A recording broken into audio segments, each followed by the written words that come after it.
Halo guys, pada video kali ini saya bersama teman kelompok saya akan memberitahu teman-teman bagaimana cara kita bisa menghitung persamaan gelombang laut dangkal ya guys ya. Tapi sebelum memasuki perhitungannya, alangkah teman-teman untuk memperhatikan bagaimana kerja dari terjadinya tsunami ya guys ya. Nah, untuk lebih jelasnya, alangkah teman-teman lebih baik memperhatikan video kali ini ya guys ya.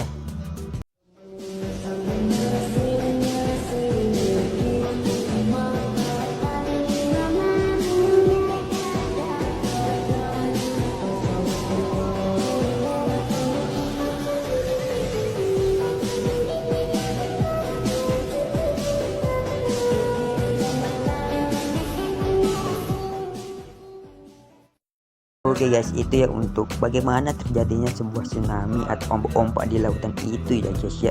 Dan di sini adapun untuk simulasi dari persamaan gelombang laut dangkal itu bisa diperhatikan pada layar ya guys ya. Nah, setelah teman-teman memperhatikan pada layar, sekarang kita akan membahas bagaimana cara perhitungannya ya guys ya. Assalamualaikum warahmatullahi wabarakatuh. Innal hamdalillah nahmaduhu wa nasta'inuhu wa nastaghfiruh wa na'udzu billahi min syururi anfusina wa min sayyiati a'malina may yahdihillahu fala mudilla lahu wa may yudlil fala hadiya lahu. Asyhadu an la ilaha illallah wa asyhadu anna Muhammadan abduhu wa rasuluhu la nabiyya ba'da. Pertama-tama marilah kita panjatkan puja berserta puji syukur kita kehadirat Allah Subhanahu wa taala yang telah memberikan kita beribu macam nikmat sehingga kita dapat menikmati nikmat-nikmat yang telah diberikan sampai saat ini. Dan terlebih pula kedua kalinya salawat untuk bagi dan demi besar kita Nabi Muhammad Sallallahu Alaihi Wasallam yang telah memperjuangkan agama Islam ini dari alam jahiliyah menuju alam yang terang menerang. Dengan kata lain, minaz zulumati ila nur, yakni ad-dinul Islam. Baik, pada video kali ini saya beserta teman kelompok saya akan mempresentasikan materi persamaan gelombang laut dangkal pada mata kuliah persamaan diferensial parsial yang dimana mata kuliah ini diampu oleh dosen pengampu kita, yaitu Ibu Nurul Hikmah, SPD MSc. Baik, sebelum kita memasuki penjelasan materinya, alangkah lebih baiknya kita saling mengenal ya. Yang dimana di sini teman kelompok saya itu berjumlah 4 orang. Teman kelompok saya yang pertama yaitu Baik Delia Putri Ananda dengan NIM E1R022039. Dan yang kedua Novia Herawati dengan NIM E1R022080. Dan yang ketiga Heni Hairunisa dengan NIM E1R022108. Dan yang terakhir saya sendiri Sauki Ismi dengan NIM E1R022128. Baik, di sini kita mengambil 3 topik pembahasan yang dimana untuk topik pembahasan yang pertama yaitu persamaan gelombang laut dangkal dan yang kedua penyelesaian gelombang air dangkal dengan topografi datar dan yang terakhir masalah gelombang air dangkal satu dimensi dengan topografi datar. Baik, sebelum kita membahas ke yang rincinya, di sini untuk pengertian sederhana yang dimana untuk persamaan gelombang laut dangkal yaitu menjelaskan dasar matematis dari model yang digunakan untuk mempelajari dinamika gelombang di perairan dangkal. Dan yang untuk persamaan gelombang air dangkal dengan topografi datar. Ini penyelesaiannya ya, yang dimana itu membahas solusi atau metode untuk menganalisis gelombang laut dangkal pada kondisi topografi dasar laut yang dangkal. Yang terakhir yaitu masalah gelombang air dangkal satu dimensi dengan topografi datar, yaitu berfokus pada studi kasus satu dimensi dari gelombang laut dangkal dengan asumsi topografi dasar yang datar, yang sering digunakan untuk penyederhanaan analisis. Baik, untuk materi pertama yaitu persamaan gelombang laut dangkal yang bakalan dijelaskan oleh Baik Delia Putri Ananda, padanya dipersilahkan. Baiklah, tanpa berbasa-basi lagi, kita langsung masuk saja ke materi persamaan gelombang air dangkal dengan topografi datar. Pada penyelesaian gelombang air dangkal dengan topografi dangkal, artinya analisis kestabilan yang dihitung adalah pada saat H konstan. Untuk menguji kestabilan maka harus memenuhi syarat kestabilan von Neumann dengan akar GH dikali delta T per delta X kurang dari sama dengan 1, yang merupakan syarat kestabilan persamaan gelombang air dangkal pada saat H konstan.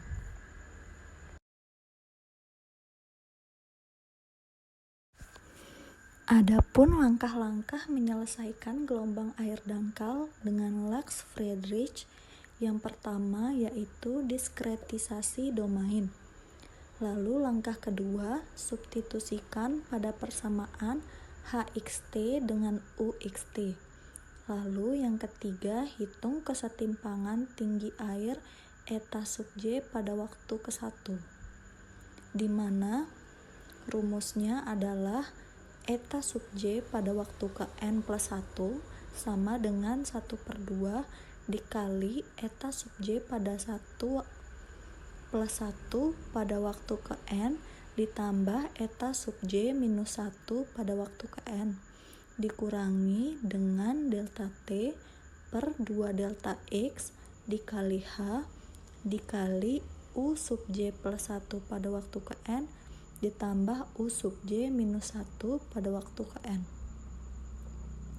Lalu langkah keempat yaitu menghitung kecepatan air U sub J pada waktu ke-1, di mana rumusnya adalah U sub J pada waktu ke N plus 1 sama dengan 1/2 dikali U sub J plus 1 pada waktu ke N ditambah U sub J minus 1 pada waktu ke N dikurang delta T per 2 delta X dikali G dikali eta sub J plus 1 pada waktu ke N ditambah eta sub J minus 1 pada waktu ke N. Lalu langkah terakhir yaitu melakukan simulasi. Materi kedua yaitu penyelesaian gelombang air dangkal dengan topografi datar, yang bakalan dijelaskan oleh teman kelompok saya yaitu Heni Hairunisa. Padanya dipersilahkan.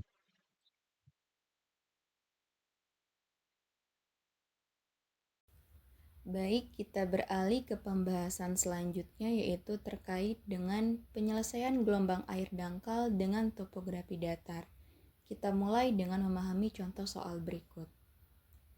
Misalkan pada waktu awal T sama dengan 0, tinggi permukaan air dinyatakan dengan Hx, T sama dengan 10 plus sin Vx meter dan kecepatan awal Ux, T sama dengan 0 meter per second untuk interval dari X lebih besar dari sama dengan 0 dan X lebih kecil dari sama dengan 2. Kita diminta untuk menghitung tinggi air H dan kecepatan U pada waktu T sama dengan delta T dengan nilai-nilai parameternya yaitu percepatan gravitasi yaitu G sama dengan 9,881 meter per second kuadrat, jarak antar titik yaitu delta X sama dengan 0,5 meter, dan langkah waktu yaitu delta T sama dengan 0,1 second. Nah, langkah pertama yaitu diskretisasi domain. Karena kita bekerja secara numerik, kita harus mendiskretkan domain X-nya. Diketahui bahwa delta X sama dengan 0,5, sehingga interval 0,2 akan dibagi menjadi beberapa titik diskret, yaitu sebagai berikut. X0-nya sama dengan 0, X1 sama dengan 0,5, X2 sama dengan 1, X3 sama dengan 1,5, dan X4 sama dengan 2. Nah, langkah selanjutnya, kita substitusikan nilai Xj ke dalam fungsi tinggi air Hx, T dan kecepatan Ux, T pada saat T sama dengan 0 untuk mendapatkan H sub J0 sama dengan 10 plus sin Vxj. U sub J0 sama dengan 0. Nah, dengan ini kita sudah memiliki kondisi awal yang akan digunakan untuk menghitung kondisi pada waktu berikutnya. Nah, langkah selanjutnya yaitu menghitung kesetimpangan tinggi air eta J.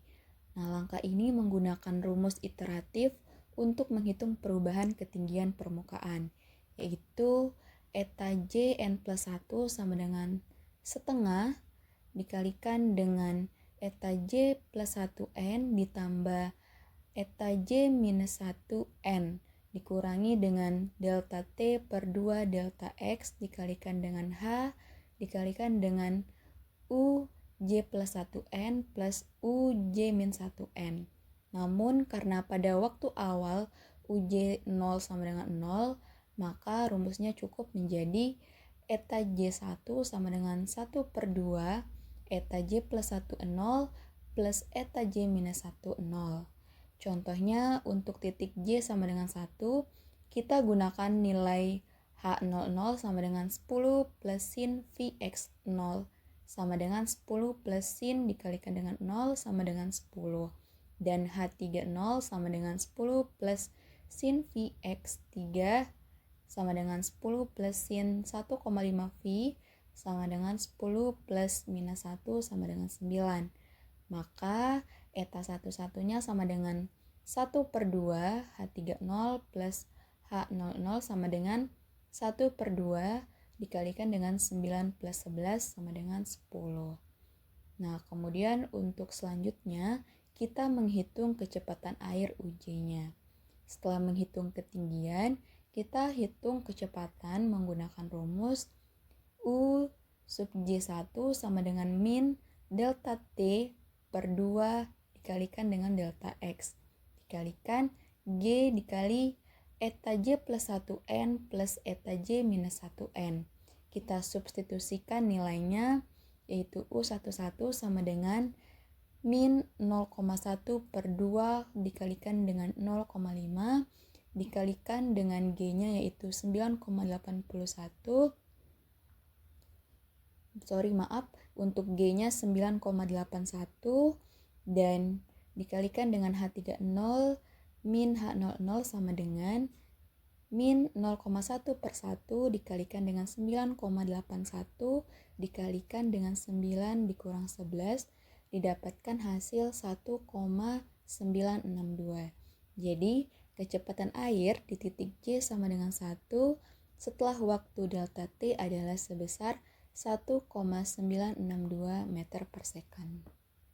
Nah, dengan langkah-langkah ini kita dapat melakukan iterasi lebih lanjut untuk memperoleh solusi gelombang air dangkal pada waktu berikutnya secara numerik. Untuk materi ketiga yaitu masalah gelombang air dangkal satu dimensi dengan topografi datar yang bakalan dijelaskan oleh Novia Herawati. Kepadanya dipersilahkan.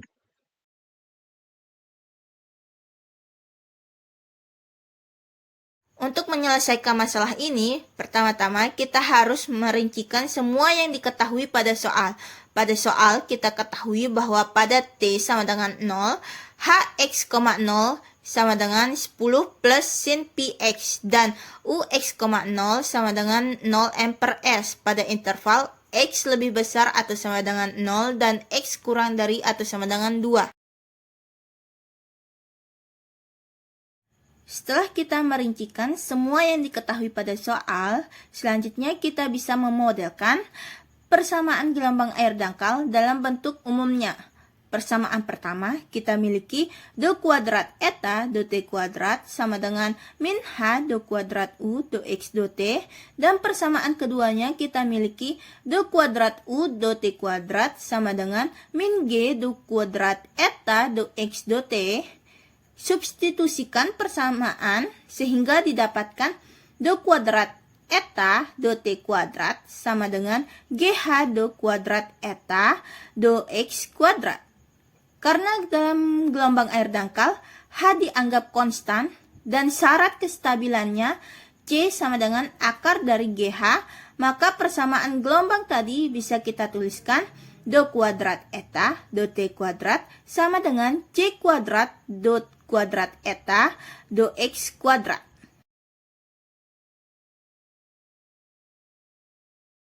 Seperti yang kita ketahui, dalam menyelesaikan persamaan diferensial parsial, hal pertama yang kita cari adalah bentuk solusi umumnya terlebih dahulu.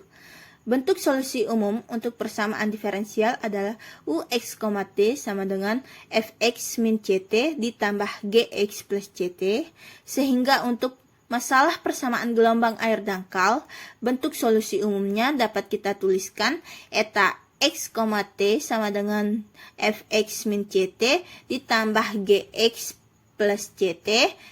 Diketahui dari soal pada saat T sama dengan 0, eta X, 0 sama dengan 10 plus sin Px dan Ux, 0 sama dengan 0.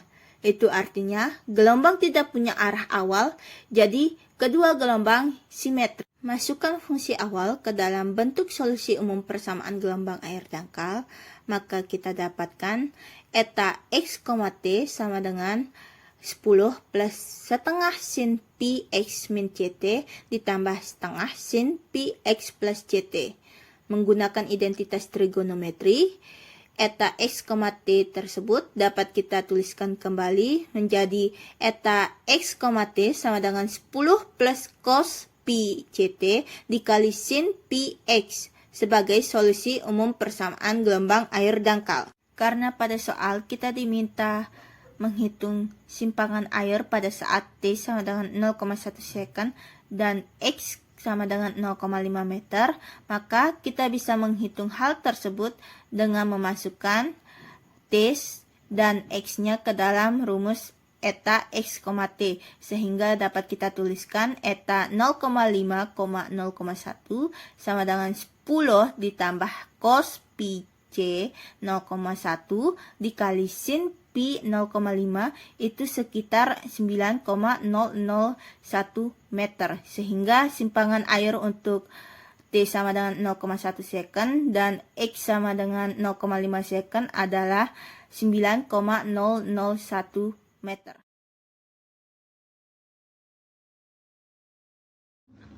Baik, sekiannya pemaparan materi dari kelompok 4 dan adapun yang terakhir yaitu kesimpulan, dan di sini kita mengambil 3 kesimpulan, yang dimana kesimpulan pertama yaitu model matematika gelombang laut dangkal. Pada topografi datar dan kedalaman konstan, model ini dapat diformulasikan sebagai sistem persamaan diferensial parsial linear yang mewakili konservasi massa dan momentum fluida. Dan yang kedua, untuk penyelesaian model SWE dapat dilakukan secara 2 cara, yang dimana untuk cara pertama yaitu secara analitik dengan metode eliminasi variabel menghasilkan persamaan gelombang klasik, dan secara numerik menggunakan metode Lax-Friedrich yang stabil jika memenuhi syarat. Dan yang terakhir yaitu hasil perhitungan menunjukkan bahwa solusi tinggi muka air akan beroscilasi sinusoidal bergelombang seperti gelombang sinus dan merambat kedua arah dengan kecepatan C sama dengan akar GH, yang dimana G adalah percepatan gravitas dan H adalah kedalaman air, sehingga sesuai dengan karakter fisik gelombang laut dangkal. Dan ya, mungkin itu sekian pemaparan materi dari kelompok 4. Apabila ada kesalahan mohon dimaafkan. Assalamualaikum warahmatullahi wabarakatuh.